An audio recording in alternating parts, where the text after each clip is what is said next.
देख रहे हैं SPN 9 न्यूज और आपके साथ मैं हूं क्रांति सिंह। जम्मू कश्मीर की राजनीति में चुनावी आहट सुनाई देने लगी है। कांग्रेस से उनके वरिष्ठ नेता गुलाब नबी आजाद का जाना और उसी समय भाजपा के राज्य कोर ग्रुप का गृह मंत्री अमित शाह के साथ बैठक इसके संकेत है। हालांकि विधानसभा चुनाव होने में अभी समय है, लेकिन भावी सत्ता के लिए समीकरणों की तैयारी आकार लेती दिखने लगी है। जम्मू कश्मीर को विशेष दर्जे वाले अनुच्छेद 370 की समाप्ति और राज्य में विभाजन के बाद लद्दाख और जम्मू कश्मीर दो अलग केंद्र शासित प्रदेश बनने से जम्मू की सियासत काफी बदल गई। संयुक्त जम्मू कश्मीर में वैचारिक धुर विरोधी PDP के साथ मिलकर सत्ता का स्वाद चख चुकी भाजपा यहां पर एक बार फिर से नए स्वरूप वाले जम्मू कश्मीर में सत्ता हासिल करने की कोशिश में है। सूत्रों के अनुसार विधानसभा के चुनाव अगले साल के आखिर में या फिर लोकसभा के साथ हो सकते हैं। तब तक नए परिसीमन के साथ मतदाता सूचियों समेत तमाम चुनावी प्रक्रिया में पूरी हो जाएंगी। नई विधानसभा में सीटें भी 83 से बढ़कर 90 हो गई हैं, जिसमें जम्मू क्षेत्र से सीटों की संख्या 37 से बढ़कर 43 और कश्मीर क्षेत्र में संख्या 46 से बढ़कर 47 हुई है। यानी जम्मू क्षेत्र को ज्यादा सीटों का फायदा हुआ है। जम्मू कश्मीर के सियासी गणित में नेशनल कॉन्फ्रेंस, भाजपा, PDP और कांग्रेस बड़ी ताकतें हैं। इसके अलावा छोटे स्थानीय दल भी यहाँ की राजनीति को प्रभावित करते हैं।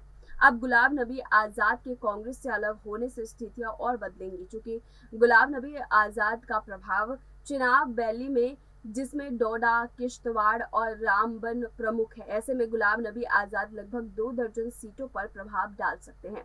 आजाद की पार्टी के अकेले चुनाव लड़ने की स्थिति में वो भले ही सीट कम या एक भी ना जीत पाए, लेकिन कई सीटों के समीकरण को प्रभावित कर सकती है। चर्चा ये भी है कि फारूक अब्दुल्ला के नेशनल कॉन्फ्रेंस और आजाद की संभावित पार्टी में गठबंधन हो सकता है। ऐसा होता है तो नए समीकरण उभरेंगे। दूसरी तरफ भाजपा ने भी अपनी तैयारी शुरू कर दी है। वो जम्मू क्षेत्र में तो पहले से ही मजबूत है। उसने पिछले दिनों जम्मू क्षेत्र में नेशनल कॉन्फ्रेंस के बड़े झटके भी दिए थे, जबकि उसके प्रमुख नेता देवेंद्र राणा, जो कि केंद्रीय मंत्री जितेंद्र सिंह के भाई हैं, भाजपा में शामिल हो गए थे। इसके अलावा भाजपा कश्मीर घाटी के छोटी क्षेत्रीय दलों के साथ भी संबंध बनाए हुए। इनमें सज्जाद लोन के नेतृत्व वाली JKPC भी प्रमुख है। जम्मू कश्मीर की सियासत में PDP की महबूबा मुफ्ती, नेशनल कॉन्फ्रेंस के फारूक अब्दुल्ला और उनके बेटे उमर अब्दुल्ला के साथ कांग्रेस छोड़ने वाले गुलाब नबी आजाद भी महत्वपूर्ण चेहरे बन गए हैं। भाजपा के पास स्थानीय चेहरों में प्रदेश अध्यक्ष रविंद्र रैना और केंद्रीय मंत्री जितेंद्र सिंह प्रमुख है। इसलिए पार्टी का चेहरा और सियासत प्रधानमंत्री नरेंद्र मोदी के इर्द गिर्द ही रहेगी।